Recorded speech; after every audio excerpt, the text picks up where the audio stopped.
پناہ مانگتا ہوں میں اللہ کی شیطان مردود سے۔ شروع اللہ کا نام لے کر جو بڑا مہربان نہایت رحم والا ہے۔ الف لام میم۔ کیا لوگ یہ خیال کیے ہوئے ہیں کہ صرف یہ کہنے سے کہ ہم ایمان لے آئے چھوڑ دیے جائیں گے اور ان کی آزمائش نہیں کی جائے گی؟ اور جو لوگ ان سے پہلے ہو چکے ہیں ہم نے ان کو بھی آزمایا تھا اور ان کو بھی آزمائیں گے، سو اللہ ان کو ضرور معلوم کرے گا جو اپنے ایمان میں سچے ہیں اور ان کو بھی جو جھوٹے ہیں۔ کیا وہ لوگ جو برے کام کرتے ہیں یہ سمجھے ہوئے ہیں کہ یہ ہمارے قابو سے نکل جائیں گے؟ جو فیصلہ یہ کرتے ہیں برا ہے۔ جو شخص اللہ کی ملاقات کی امید رکھتا ہو تو اللہ کا مقرر کیا ہوا وقت ضرور آنے والا ہے، اور وہ سننے والا ہے، جاننے والا ہے۔ اور جو شخص محنت کرتا ہے تو اپنے ہی فائدے کے لیے محنت کرتا ہے، بے شک اللہ تو سارے جہان سے بے نیاز ہے۔ اور جو لوگ ایمان لائے اور نیک عمل کرتے رہے ہم ان کے گناہوں کو ان سے دور کر دیں گے اور ان کو ان کے اعمال کا بہت اچھا بدلہ دیں گے۔ اور ہم نے انسان کو اس کے ماں باپ کے ساتھ نیک سلوک کرنے کا حکم دیا ہے۔ اے مخاطب، اگر تیرے ماں باپ تجھے مجبور کریں کہ تو میرے ساتھ کسی کو شریک بنائے جس کی حقیقت کی تجھے واقفیت نہیں تو ان کا کہا نہ مانیو۔ تم سب کو میری طرف لوٹ کر آنا ہے، پھر جو کچھ تم کرتے تھے میں تم کو جتا دوں گا۔ اور جو لوگ ایمان لائے اور نیک عمل کرتے رہے ان کو ہم نیک لوگوں میں داخل کریں گے۔ اور بعض لوگ ایسے ہیں جو کہتے ہیں کہ ہم اللہ پر ایمان لائے، پھر جب ان کو اللہ کے راستے میں کوئی ایذا پہنچتی ہے تو لوگوں کے ایذا پہنچانے کو یوں سمجھتے ہیں جیسے اللہ کا عذاب۔ اور اگر تمہارے پروردگار کی طرف سے مدد پہنچے تو کہتے ہیں کہ ہم تو تمہارے ساتھ تھے۔ کیا جو اہل عالم کے سینوں میں ہے اللہ اس سے واقف نہیں؟ اور اللہ ان کو ضرور معلوم کرے گا جو سچے مومن ہیں، اور وہ منافقوں کو بھی معلوم کر کے رہے گا۔ اور جو کافر ہیں وہ مومنوں سے کہتے ہیں کہ ہمارے طریقے پر چلو اور ہم تمہارے گناہ اٹھا لیں گے، حالانکہ وہ ان کے گناہوں کا کچھ بھی بوجھ اٹھانے والے نہیں۔ کچھ شک نہیں کہ یہ جھوٹے ہیں، اور یہ اپنے بوجھ بھی اٹھائیں گے اور اپنے بوجھوں کے ساتھ اور لوگوں کے بوجھ بھی۔ اور جو جھوٹ یہ لوگ گھڑتے رہے قیامت کے دن ان کی ان سے ضرور پرسش ہوگی۔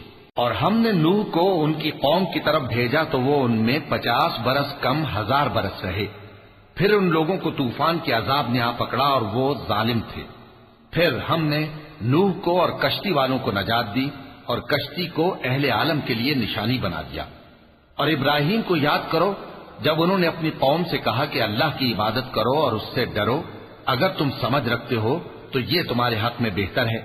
تم تو اللہ کو چھوڑ کر بتوں کو پوجتے اور جھوٹی باتیں بناتے ہو۔ جن لوگوں کو تم اللہ کے سوا پوجتے ہو وہ تم کو رزق دینے کا اختیار نہیں رکھتے، پس اللہ ہی کے ہاں سے رزق طلب کرو اور اسی کی عبادت کرو اور اسی کا شکر کرو، اسی کی طرف تم لوٹ کر جاؤ گے۔ اور اگر تم جھٹلاتے ہو تو تم سے پہلے بھی امتیں اپنے پیغمبروں کی تکذیب کر چکی ہیں، اور پیغمبر کے ذمے کھول کر سنا دینے کے سوا اور کچھ نہیں۔ کیا انہوں نے نہیں دیکھا کہ اللہ کس طرح خلقت کو پہلی بار پیدا کرتا ہے پھر کس طرح اس کو دوبارہ پیدا کرے گا؟ یہ اللہ کو آسان ہے۔ کہہ دو کہ ملک میں چلو پھرو اور دیکھو کہ اس نے کس طرح خلقت کو پہلی دفعہ پیدا کیا ہے، پھر اللہ ہی دوسری بار بھی پیدا کرے گا۔ بے شک اللہ ہر چیز پر قادر ہے۔ وہ جسے چاہے عذاب دے اور جس پر چاہے رحم کرے، اور اسی کی طرف تم لوٹائے جاؤ گے۔ اور تم اس کو نہ زمین میں عاجز کر سکتے ہو نہ آسمان میں، اور نہ اللہ کے سوا تمہارا کوئی دوست ہے اور نہ مددگار۔ اور جن لوگوں نے اللہ کی آیتوں سے اور اس کے سامنے حاضر ہونے سے انکار کیا وہ میری رحمت سے نا امید ہو گئے ہیں، اور ان کو درد دینے والا عذاب ہوگا۔ تو ان کی قوم کے لوگ جواب میں بولے تو یہ بولے کہ اسے مار ڈالو یا جلا دو، مگر اللہ نے ان کو آگ میں جلنے سے بچا لیا۔ جو لوگ ایمان رکھتے ہیں ان کے لیے اس میں نشانیاں ہیں۔ اور ابراہیم نے کہا کہ تم جو اللہ کو چھوڑ کر بتوں کو لے بیٹھے ہو تو دنیا کی زندگی میں باہم دوستی کے لیے، مگر پھر قیامت کے دن ایک دوسرے کی دوستی سے انکار کر دو گے اور ایک دوسرے پر لعنت بھیجو گے، اور تمہارا ٹھکانہ دوزخ ہوگا اور کوئی تمہارا مددگار نہ ہوگا۔ پس ان پر ایک لوط ایمان لائے اور ابراہیم کہنے لگے کہ میں اپنے پروردگار کی طرف ہجرت کرنے والا ہوں، بے شک وہ غالب ہے، حکمت والا ہے۔ اور ہم نے ان کو اسحاق اور یعقوب بخشے اور انہی کی اولاد میں پیغمبری اور کتاب رکھ دی، اور ان کو دنیا میں بھی ان کا صلہ عنایت کیا اور وہ آخرت میں بھی نیک لوگوں میں ہوں گے۔ اور لوط کو یاد کرو جب انہوں نے اپنی قوم سے کہا کہ تم عجب بے حیائی کے مرتکب ہوتے ہو، تم سے پہلے اہل عالم میں سے کسی نے ایسا کام نہیں کیا، کیا تم مردوں کی طرف مائل ہوتے اور راہزنی کرتے ہو اور اپنی مجلسوں میں ناپسندیدہ کام کرتے ہو؟ تو ان کی قوم کے لوگ جواب میں بولے تو یہ بولے کہ اگر تم سچے ہو تو ہم پر عذاب لے آؤ۔ لوط نے کہا کہ اے میرے پروردگار، ان مفسد لوگوں کے مقابلے میں مجھے نصرت عنایت فرما۔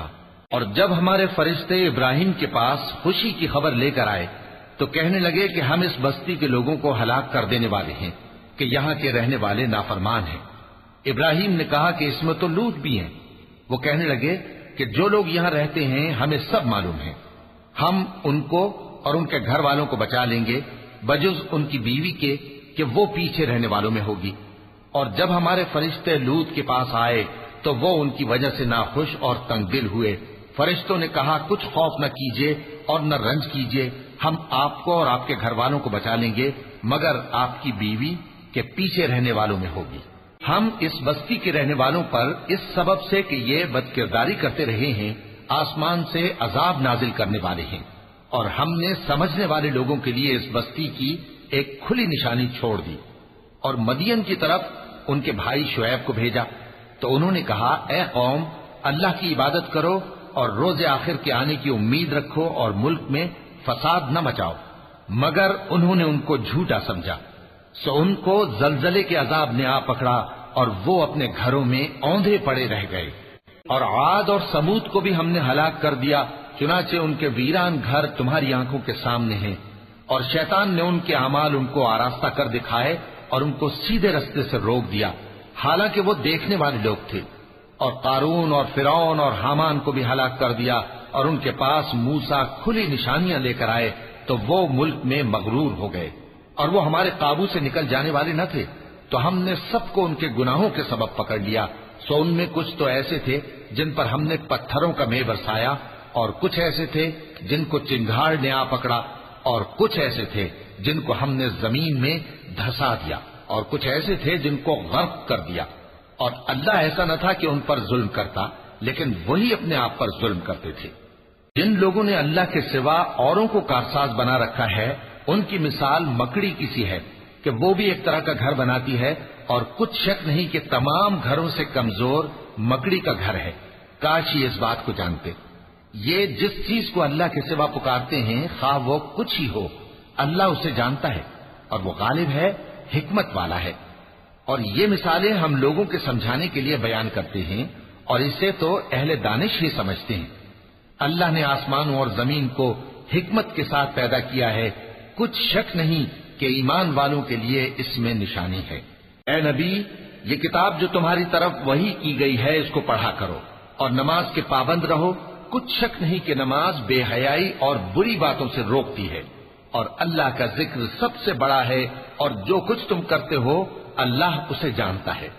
اور اہل کتاب سے بحث نہ کرو مگر ایسے طریق سے کہ نہایت اچھا ہو، ہاں جو ان میں سے بے انصافی کریں ان کے ساتھ اسی طرح مجادلہ کرو، اور کہہ دو کہ جو کتاب ہم پر اتری اور جو کتابیں تم پر اتری ہم سب پر ایمان رکھتے ہیں، اور ہمارا اور تمہارا معبود ایک ہی ہے، اور ہم اسی کے فرما بردار ہیں۔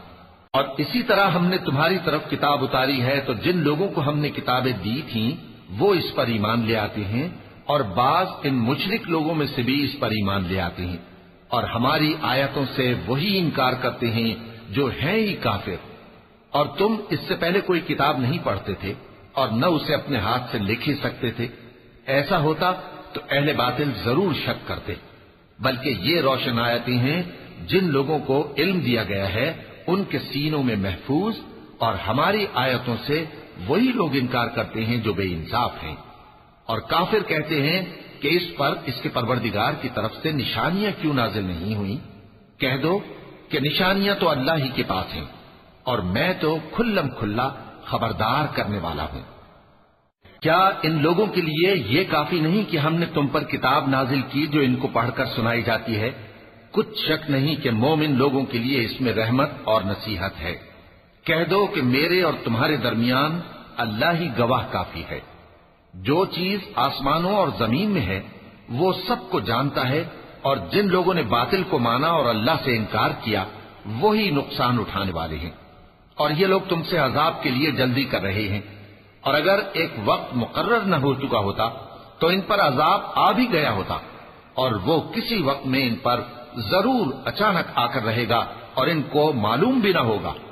یہ تم سے عذاب کے لیے جلدی کر رہے ہیں، جبکہ دوزخ تو کافروں کو گھیر لینے والی ہے۔ جس دن عذاب ان کو ان کے اوپر سے اور ان کے پیروں کے نیچے سے ڈھانک لے گا، اور اللہ فرمائے گا کہ جو کام تم کیا کرتے تھے اب ان کا مزہ چکھو۔ اے میرے بندو جو ایمان لائے ہو، میری زمین فراخ ہے تو میری ہی عبادت کرو۔ ہر شخص موت کا مزہ چکھنے والا ہے، پھر تم ہماری ہی طرف لوٹ کر آؤ گے۔ اور جو لوگ ایمان لائے اور نیک عمل کرتے رہے ان کو ہم بہشت کے اونچے اونچے محلوں میں جگہ دیں گے، جن کے نیچے نہریں بہہ رہی ہیں، ہمیشہ ان میں رہیں گے۔ نیک عمل کرنے والوں کا یہ خوب بدلہ ہے، جو صبر کرتے اور اپنے پروردگار پر بھروسہ رکھتے ہیں۔ اور بہت سے جانور ہیں جو اپنا رزق اٹھائے نہیں پھرتے، اللہ ہی ان کو رزق دیتا ہے اور تم کو بھی، اور وہ سننے والا ہے، جاننے والا ہے۔ اور اگر ان سے پوچھو کہ آسمانوں اور زمین کو کس نے پیدا کیا اور سورج اور چاند کو کس نے تمہارے زیر فرمان کیا، تو کہہ دیں گے اللہ نے۔ تو پھر یہ کہاں الٹے جا رہے ہیں؟ اللہ ہی اپنے بندوں میں سے جس کے لیے چاہتا ہے روزی فراخ کر دیتا ہے اور جس کے لیے چاہتا ہے تنگ کر دیتا ہے۔ بے شک اللہ ہر چیز سے واقف ہے۔